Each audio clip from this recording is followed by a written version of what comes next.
We have RJ from Rivian. Welcome, RJ. Thanks for having me. Thanks, yeah. And so I'm going to read a little bit of a bio. You can correct me if this is wrong, because often, last time I did this, the internet was wrong, Yeah. ChatGPT was wrong.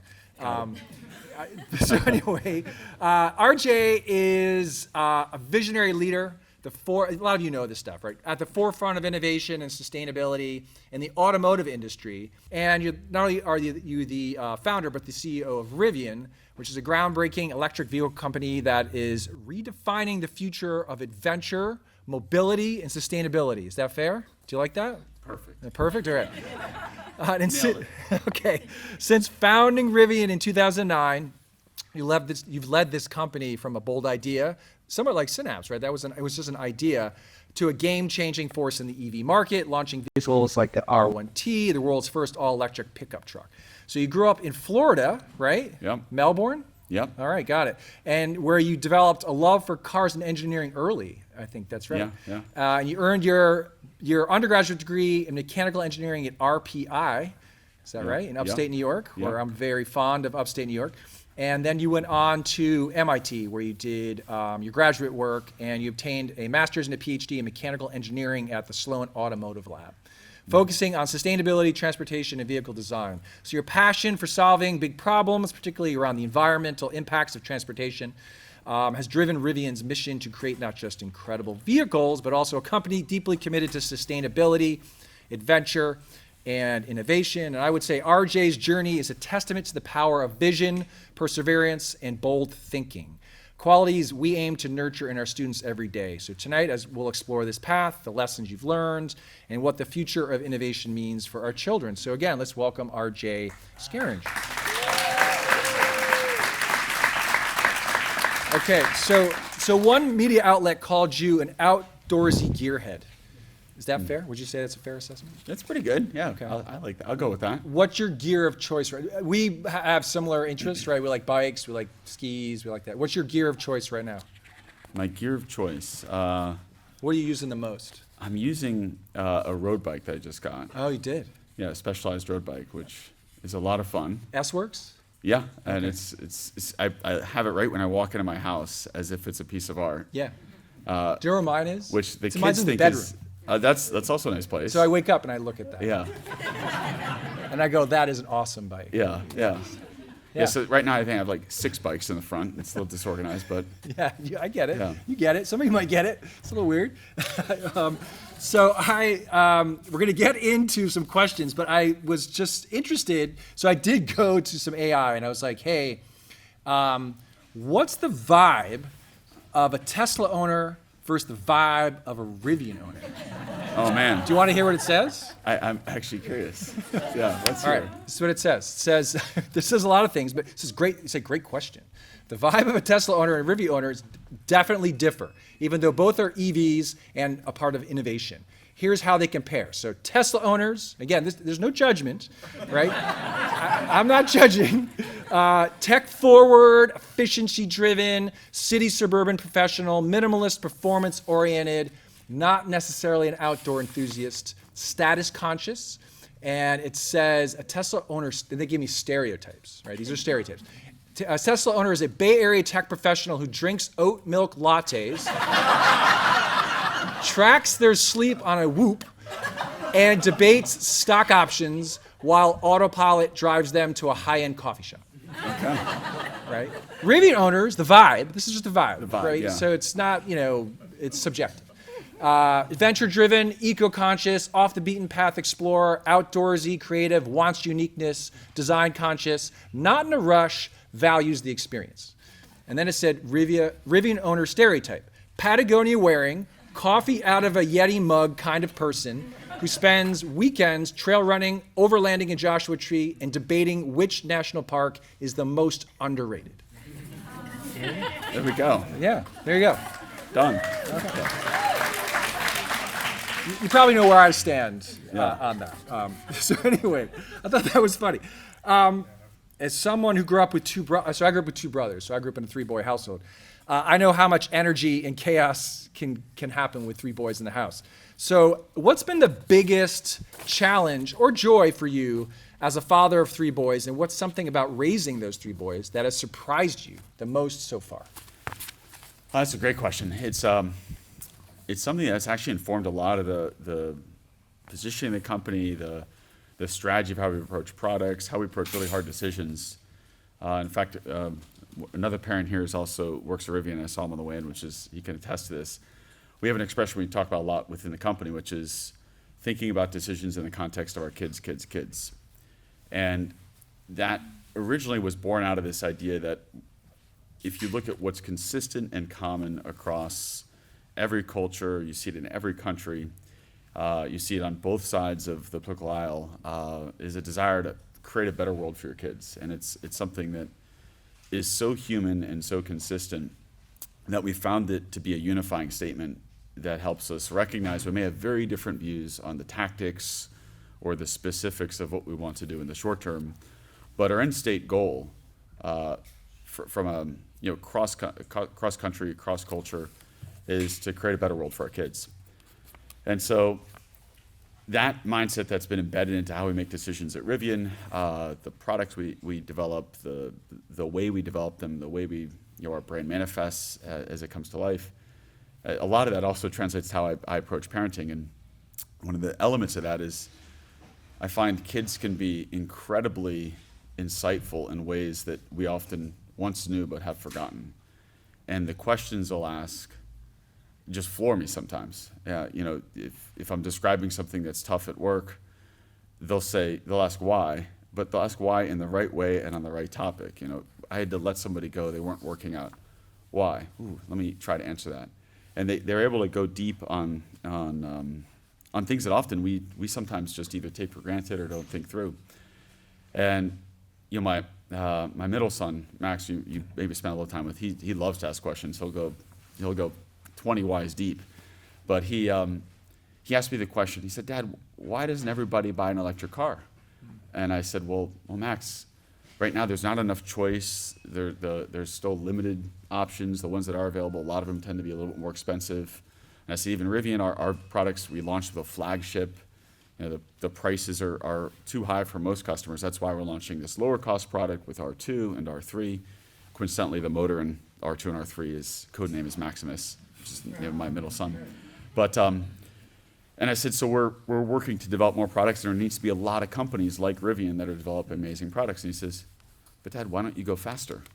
And I said, a lot of investors make a lot of money to ask me exactly that same question. Yeah, that's what I was and thinking. you arrived That's at it way quicker. Yeah. So I think the punchline is that what I've tried to do in raising our boys is embed them with curiosity and a willingness to feel comfortable asking questions and to feel comfortable asking why, trying to understand more deeply.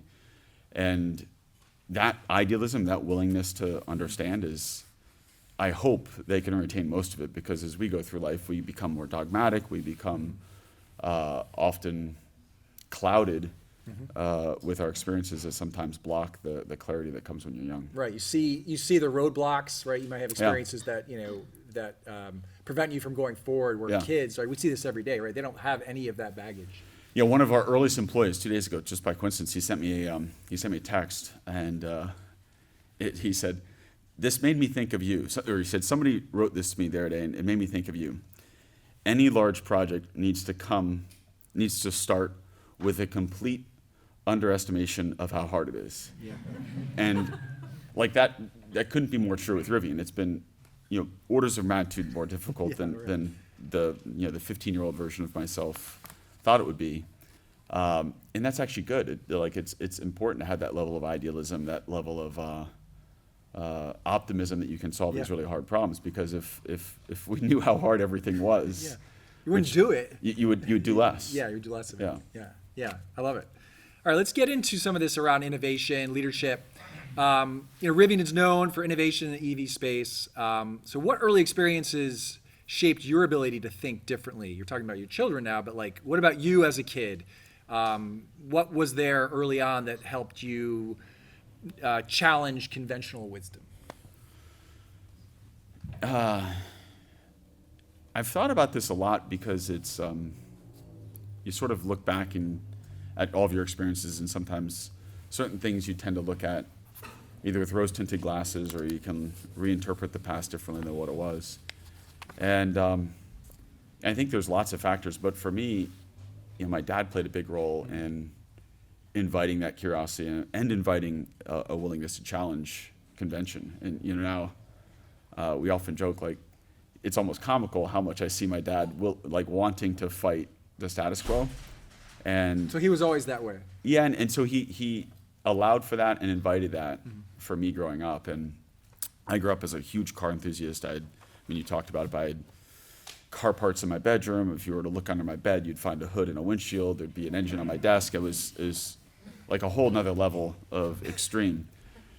And I think about that now as a parent, because I when I go into the kid's room and I find like a snakeskin on the desk. I'm like, oh, why is there a snake? Oh, that's okay. They're exploring things. They're thinking about things. And so I have to constantly remind myself that the mess that's being created or the exploring that's happening, we have an array of test tubes on the kitchen counter right now, and we're mixing maple syrup and milk, and and as an adult, you're like, oh, this is making such a mess. But as you have to look at it through the lens of, oh, this is great. They're testing things. They're forming hypotheses. They're looking at what the results are, and how magical is that? How lucky are we to have kids that come out curious like that? Yeah, that's great.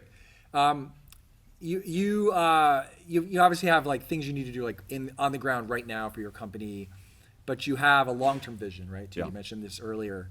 How do you balance that big vision with the day-to-day challenges? How do you toggle? Yeah, when I started the company, I remember I used to describe it to people that there was this idea of what the company would become, and it was so far off in the distance, but you could see it. The challenge was the path between that idea of it and where I started.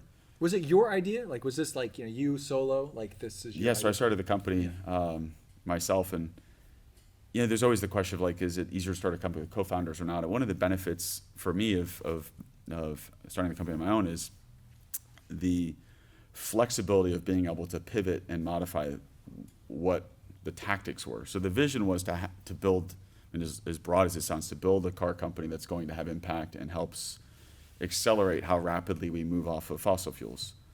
And that's great, but there's nothing in that described what the product was, how it was going to be made, what the brand positioning was, what the suppliers look like, where the company was going to be located.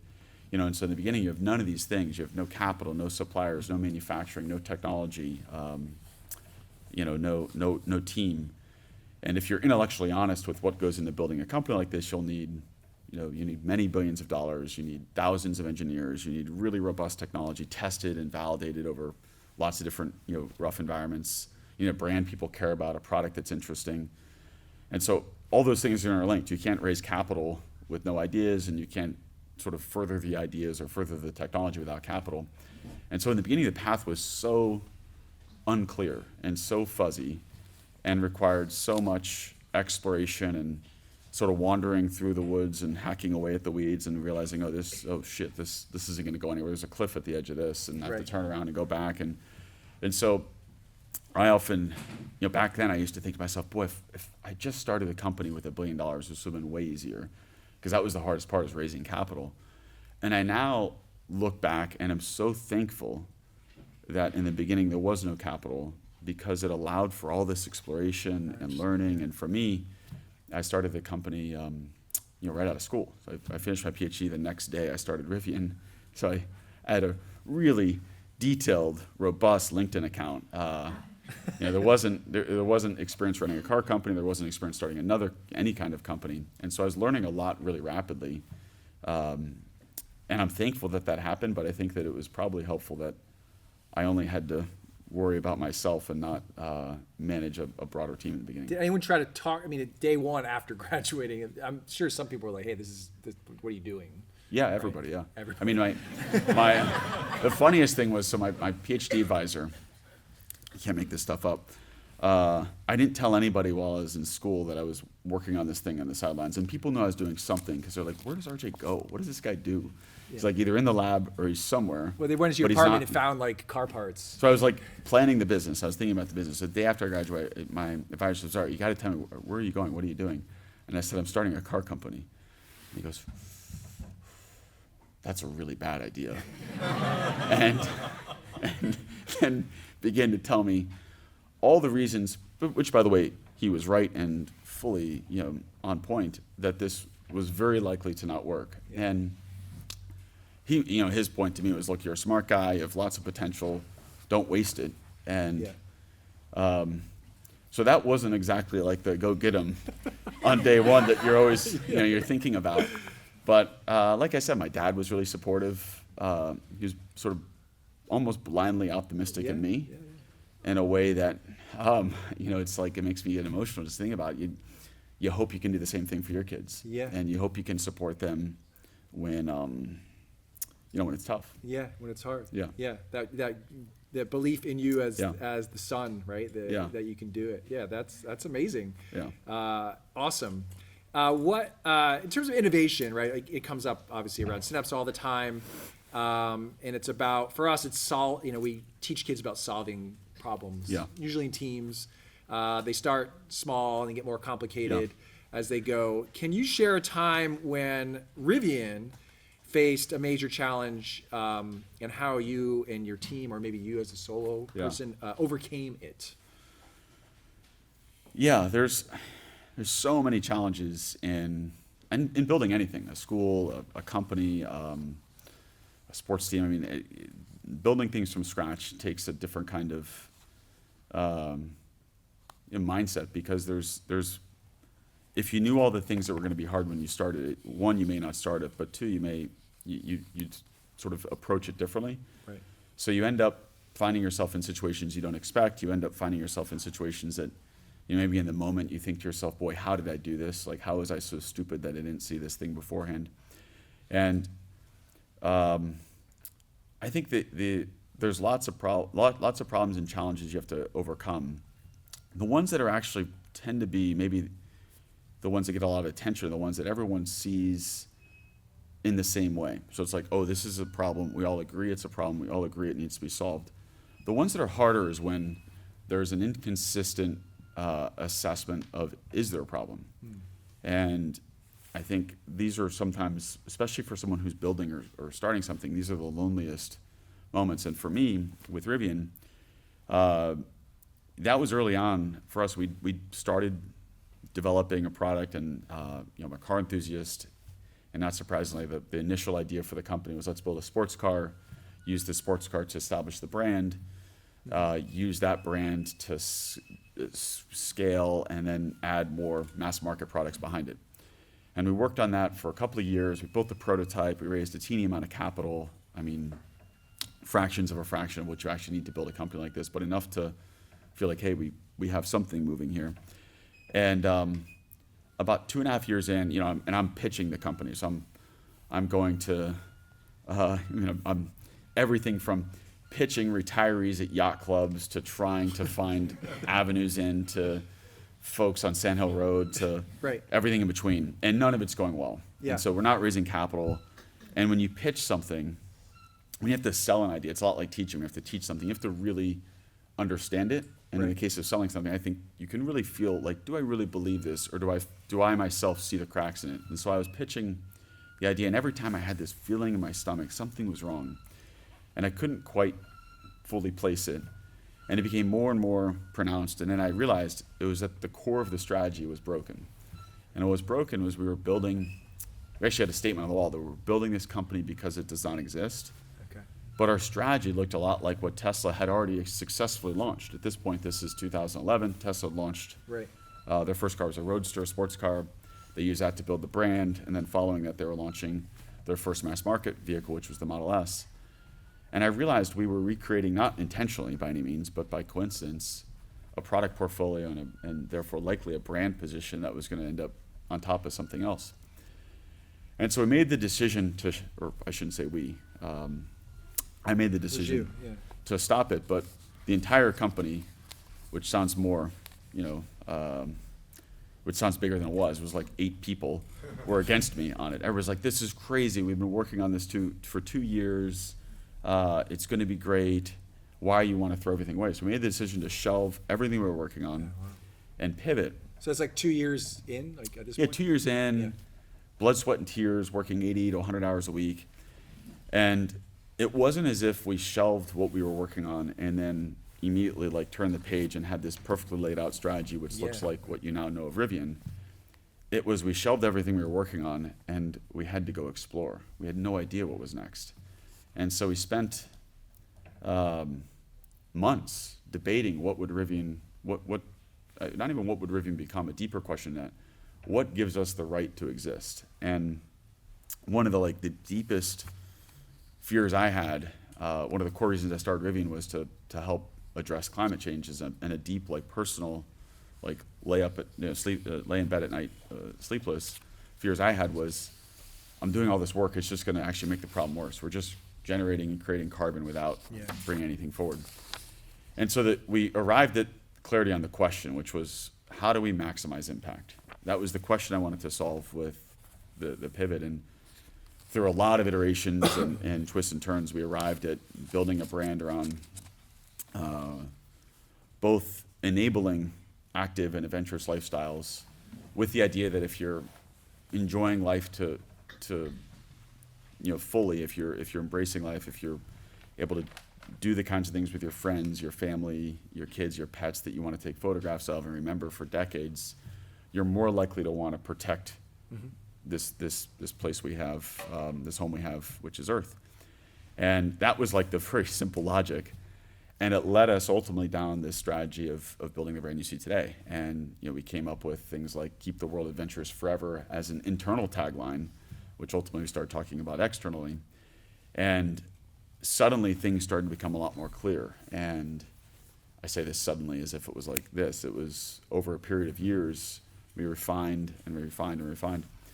But the initial point to get to something that now is so clear, when I think of Rivian, I know exactly what it is. I can imagine, we've shown R2 and R3. You can imagine we're working on R4 and R5. We have really clear thoughts as to what those products want to be. But it was all born out of a highly unpopular decision that was very lonely and for which everyone told me was wrong. And, this is, I think, back to some of your questions around, as a parent, as a teacher, as an educator, what can we do? And it's building confidence in our kids and the students to be willing to challenge convention, be willing to be confident in your convictions, in the face of folks that may not agree with it, or in the face that may have, you may actually tell you, more explicitly, like, hey, I think this is wrong. And that's really hard. And you always have to ask, you're asking yourself, am I wrong or is somebody else wrong? Yeah, it's not clear, right? It's not clear. Particularly in that moment. In those moments, it's really unclear. Yeah, there's no right answer Yeah. or wrong answer, at least, when I've had to make those decisions. But I And think it's always easier in hindsight to look back and be able to say with clarity, yeah, I had to, you can see it in a way that's less emotional, but sometimes, somebody asked me, why did my lab partner at MIT, this guy I worked with for 3 years, he said to me, why didn't you tell me what you're working on?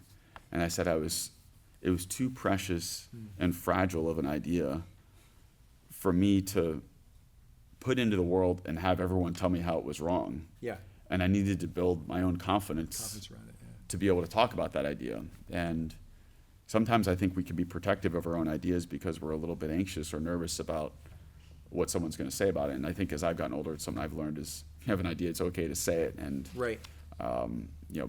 Try to do the same with the kids. Yeah, I think it's super important for kids. I mean, we talk about it a lot, in particularly in the Valley, around kids learn or people learn from failure, right? But Yeah. I was talking to someone today on staff. Kids also learn from success and confidence, Yeah. right? And feeling confident as learners. I think that's super important if you're going to take risks too, Yeah. right? We talk Yeah. about that at Synapse all the time. We want kids to take risks, but it's hard to do that if you don't feel Yeah. you're confident. Or you're equipped skills-wise, right? Yeah. Or you don't have agency, you don't have control. Yeah. And I think that's a big piece of it too. I want to talk about a little bit more about sustainability. As I've been thinking a lot about this lately. I know you ski, I ski. I was just reading about this ski resort, the southernmost in the United States. It's outside of Tucson. Yeah. And it was looking at photographs from like the 50s. Yeah. Like it used to be from December to March, like you could ski outside of Yep. Tucson in the desert, which is Yeah. awesome. Yeah. But like now, if you can get 5 or 6 weeks, maybe, Yeah. right? It's like just the ski industry is disappearing. And I have a son who's, working in this industry. Yeah. So what do you think, when you think about sustainability, how can we, right, as parents, as teachers, I don't know, consumers, instill an environmental and ethical mindset in children from an early age? Now, how do you do it? I know how we do it with our trips and nature days in the lower school, which your kids go on. Our middle schoolers go on expeditions that are explicit. These are not just trips anywhere. Like we're going into national parks to have kids understand what's going on with their environment. What do you think? Yeah, this is, I think this is a great question. It's a hard question. It's something Megan and I, as parents, we talk about this all the time. And there's a few underlying elements that I think are foundational, even before we get to sustainability, which I'll talk about in a moment. I think, like, at the most basic level, there's a selflessness and a desire to help others and desire to create a world that's better for others that's really important. And so if you think about that in the context of sustainability, for that matter, like what one does with their life, what type of work you focus on, the desire to contribute value for the betterment of others is, I think, a really important thing. And it's a hard concept to teach. And obviously it's a foundational element of a lot of what happens here at Synapse. But with regards to sustainability, it's even more challenging today than it's, I think, been call it in the last 15 years, because it's unfortunately become a bit politicized. And I've asked myself a lot why it's become politicized. And it sort of comes back to the point I made before of talking about the world through the lens of our kids. And even in how I talk about sustainability or things like climate change, I'm increasingly careful to try to talk about it in a way that's as inclusive as possible. This is not a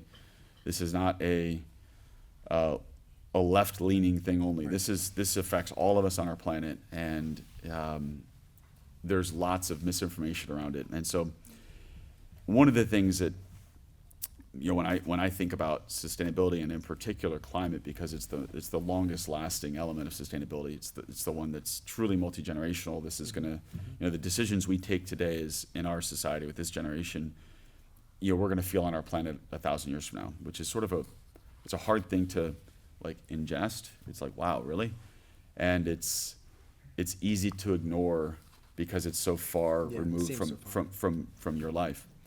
But the way I look at this is we've built this amazing planet, or amazing sort of industrial ecosystem that on our planet we can condition the air in our rooms, we can light the rooms, we have technology. I can call somebody on the other side of the planet easily. I can get on a plane and fly to the other side of the world. After this, I'm hopping on a plane flying to Europe. We can have strawberries in places that don't grow strawberries. You can do all these things that seem so normal, we don't even question them. But we have to remind ourselves that this is very recent in terms of human history on our planet. When I say very recent, our parents' is when this world that I just described started. If you go back further than that, that's not how we lived. You ate things you grew locally. Right. If you had lighting in the room, it was from a fire. If you had heat in the room, it was from a fire. The kinds of things that we consider to be normal are so far removed from what thousands of years of humanity lived with. And what enabled that, undoubtedly, is the discovery of fossil fuels and the ability to harvest those fossil fuels to rapidly create very accessible energy. And we can't deny that was part of our human history. And so it's helped create the world that we're in. But those very same things, those fossil fuels have also have a lot of downsides. And the biggest of which is, if you think of what fossil fuels are, they are hundreds of millions of years of accumulated carbon, mostly plants, to a lesser degree animals. That was, things that lived on the earth. They died, they got buried in the crust of the earth, and then over truly hundreds of millions of years converted to either liquid fuels or solid fuels. And amazingly, like shockingly maybe is a better word, in a few generations we've used about half of hundreds of millions of years of accumulated carbon. And so, said differently, we've taken that carbon that was sequestered out of the atmosphere, and the whole planet evolved around this different, this evolving atmospheric composition, and we've recarbonized it. And so we could do nothing and continue burning through the finite, which is key here, finite supply of fossil fuels, and maybe run the planet the way we run it today for another 3 generations. If you think that's too, if that's not accurate, maybe it's 4 generations, maybe it's 5 generations, but it's not very long. Meaning, if you took a look at the history books 2,000 years from now, no matter what we do, there will be a blip in time that says this was the fossil fuel era. And it will talk about what I just said. We rapidly industrialized, we developed lots of technology, and then it will read either we used every bit of fossil fuel on the planet, recarbonized the atmosphere to such a degree that the planet became very different than what we know today. The diversity of life, the livability of the planet is far different. Or it will say, we made the decision to transition sooner to what we'll ultimately have to transition to, which is a wide array of renewable energy and probably some nuclear. And of course, I think we should make the transition sooner.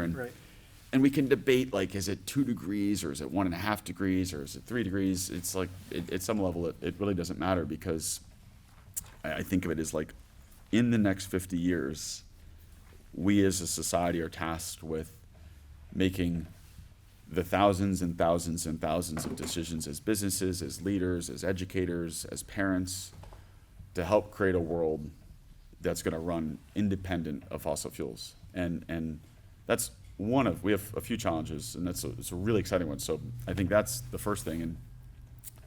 And the way I look at it is we have the amazing luck and fortune of being born now. Like, again, think of the history books. To think 5,000 years from now, there's going to be periods of time that are just like maybe 3 pages long. Yeah, 1,000 years happened here, 100 years happened here. We see it now when we look back in the history books. But for some reason, we're all lucky enough to be born at this really critical moment in the planet's history, where we are tasked with and have the responsibility of redesigning our energy and infrastructure and the way the whole planet runs.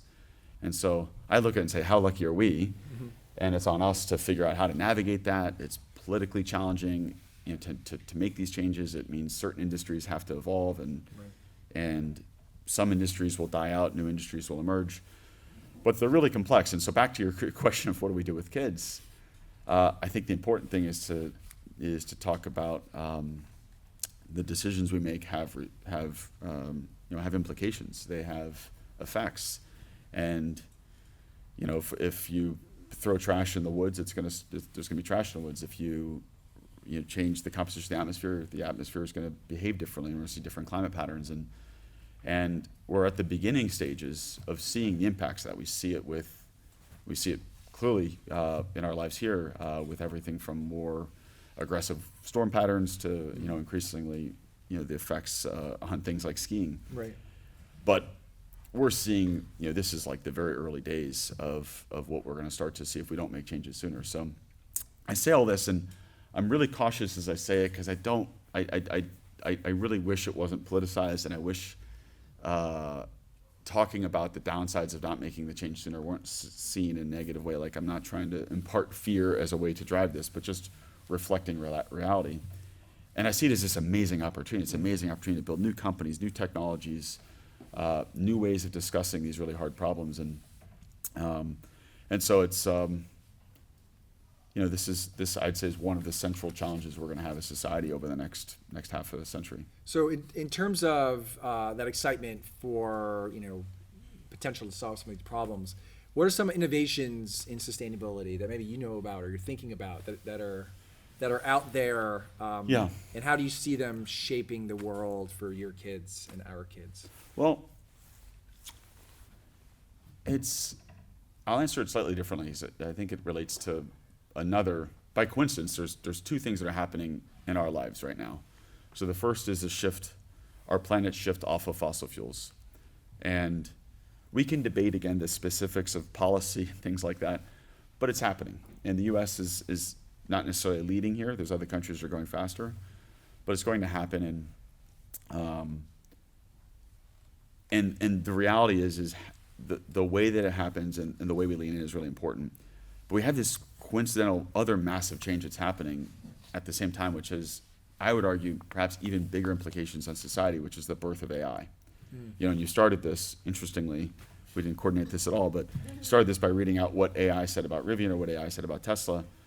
This is a really, like, incredibly impactful shift in the way our society operates, that we're capable of creating intelligent systems that today, and large language models can do things like that.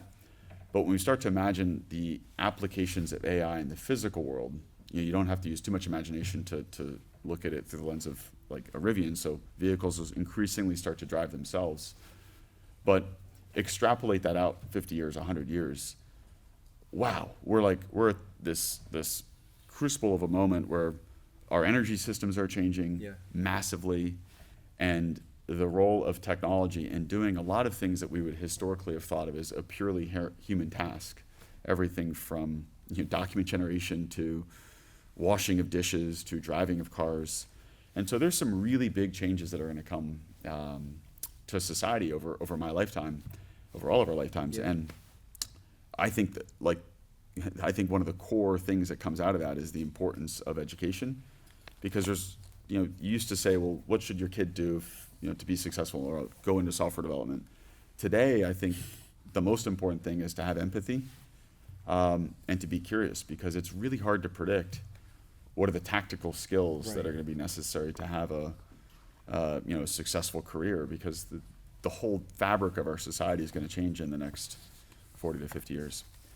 So anyways, you asked the question of what are some of the interesting technologies. The way I'd look at this is, it's really hard to predict the end state when you're really early in a process, and I think it's very easy to find reasons why the imperfect initial solutions is to say, I'm not going to electrify because the grid's still 60%, from a vehicle point of view, 60% fueled by fossil fuels. That's the case in the United States. Right.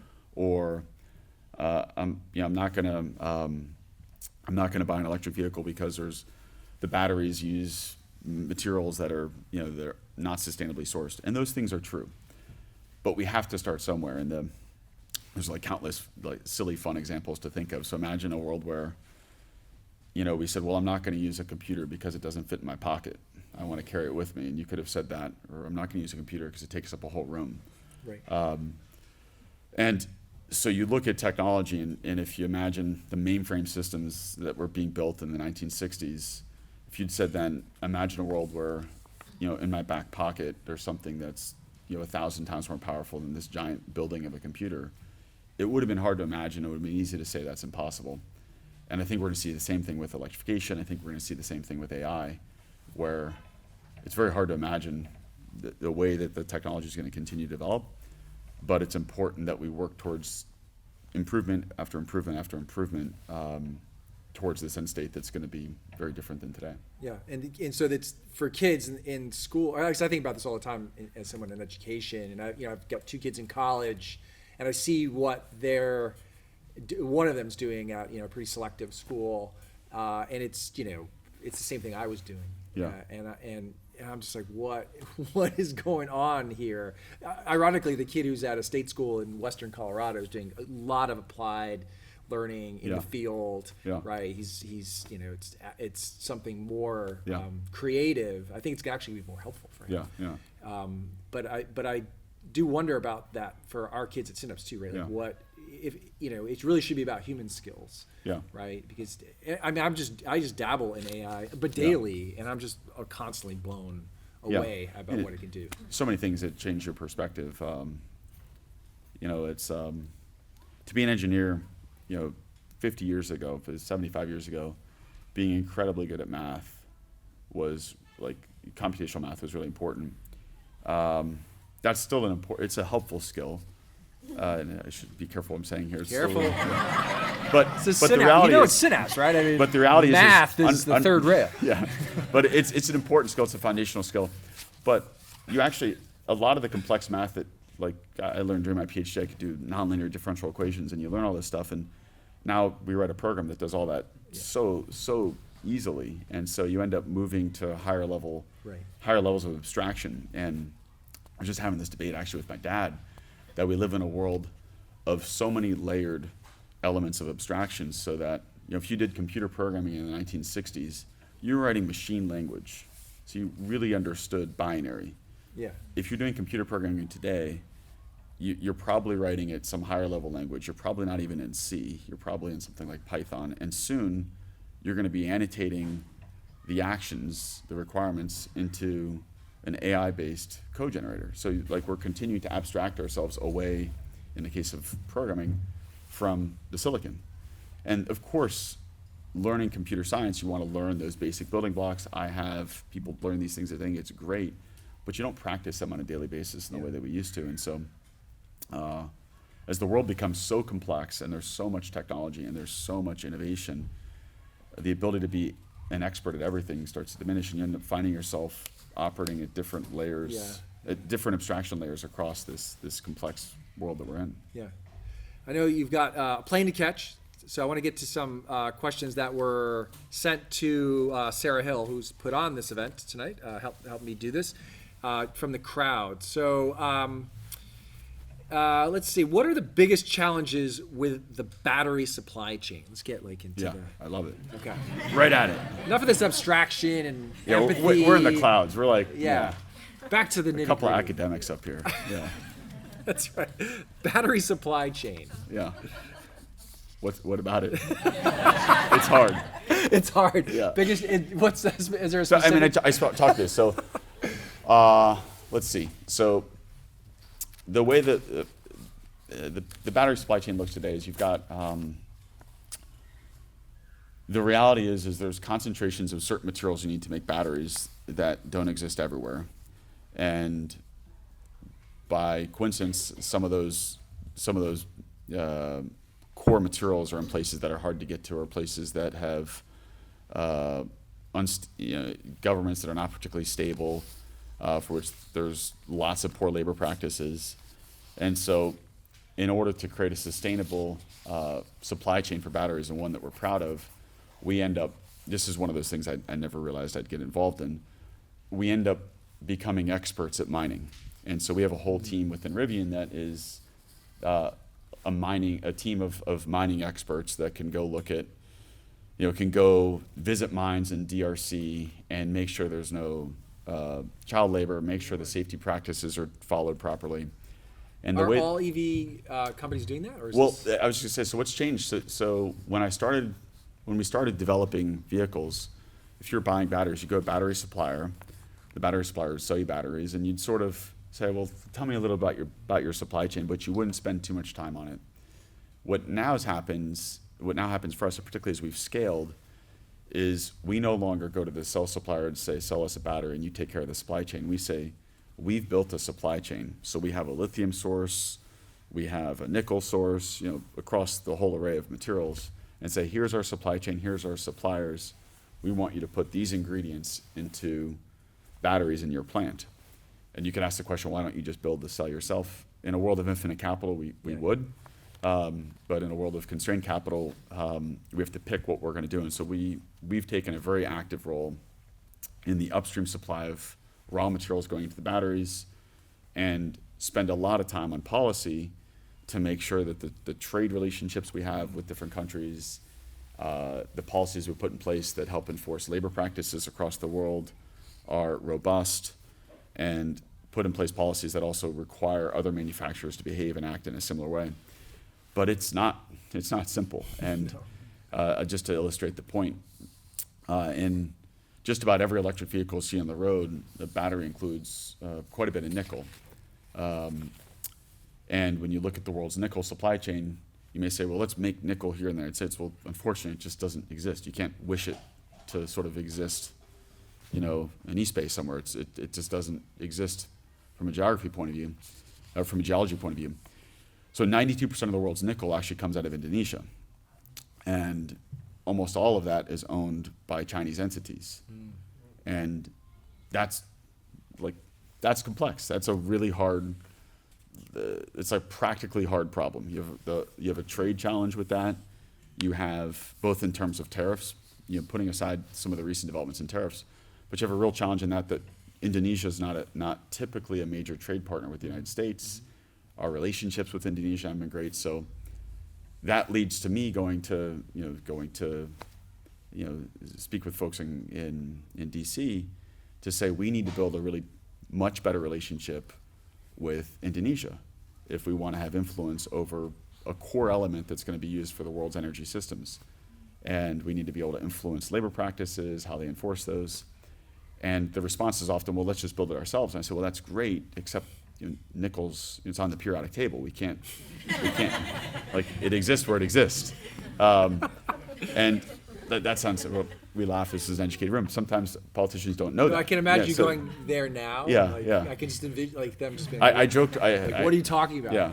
I What's had a that? meeting once, and they said, well, we'll just make our own synthetic nickel. And I said, well, if we're going to do that, we might as well make gold as well. So these are, I mean, These I are say that challenges. to joke, but these are real challenges. We have really complex global trade issues. They're scientifically complex, they're culturally complex, they're hard to explain in a 10-second soundbite that needs to make its way through the U.S. Or through through our political system. And what I'm finding, which is super encouraging, which I'd say, like, everybody should walk away with a positive thought on this, is behind the scenes there's a lot of people across companies that are working together on this. And so, like, we look at, like, Tesla's an ally in some of these things. We work together on, other companies are in the space, we work together. We're trying to find ways to create the fabric of all the policy that's necessary to ensure we can build these supply chains. Great. Again, I want to be cognizant of time, so we're going to go to my final question. All right. If you could time travel and have a conversation with yourself as a 10-year-old, let's say, what would you tell him about the journey ahead, and what do you think he, that 10-year-old RJ, would ask you in return? Did you get that on one of your fancy podcasts, one of those questions? I like that. I'd probably say to myself to go for the things you believe in. I'd say lean into the things you believe in. So when I was 10, I started to build this idea of I wanted to start a car company, and I remember this informed so much of my parenting. I told my dad, and my dad was like, "Yeah, you should totally do that." And that's I mentioned Max before. Max said to Megan and I he wants to be a professional football player, and we're both like, really? And then I'm like, blew it, man. But I'm like, all right, we're gonna go for the system will solve Does he itself play here. Football yet? He does. Does he play tackle? No, it's not tackle yet. Has he gotten hit yet? No. Because it's gonna sort itself out. Yeah. But I think my point was more, when you're a kid, you're navigating all these beliefs and things you're thinking about, and I thought it was, now in reflection, it was such a powerful thing to have someone so early on tell me, like, yeah, go for it. If you put your mind at this and you're gonna work at it, you can do this. And so I'd say that to myself. It's funny you say, what would I ask myself? I get a lot of that from the boys. There's all kind. We're a public company. We went public. Our share price came down a lot from going public. It's been a lot harder ramping production and supply chain challenges. The product's been amazing, but it's a challenging business, and they are such a just an amplified shot of energy and idealism and support that you see it, and it reminds myself all the time of things that I used to think. I'll say to Megan, like, boy, Pete asked me this question, and it reminded me of me. Yeah. Like when I didn't have the cloud of all this stress or the cloud of all this burden of almost in some ways carrying too much around things that don't matter. There's an analyst report. How did this person say that? Well, actually, does that really matter? And that I'm finding myself become a better leader at Rivian, a happier, more balanced adult, because I'm being reminded of all these things from my kids, which is sort of counterintuitive. And it's so powerful to be learning from them as you're trying to, at the same time, help them learn and help them navigate the world. Right. It's a great answer. All right, I'm gonna let you catch that plane. All right. All right, thanks RJ. Yeah. All right, thanks everybody. Thanks for coming. Thanks RJ. That's it. Have a good night.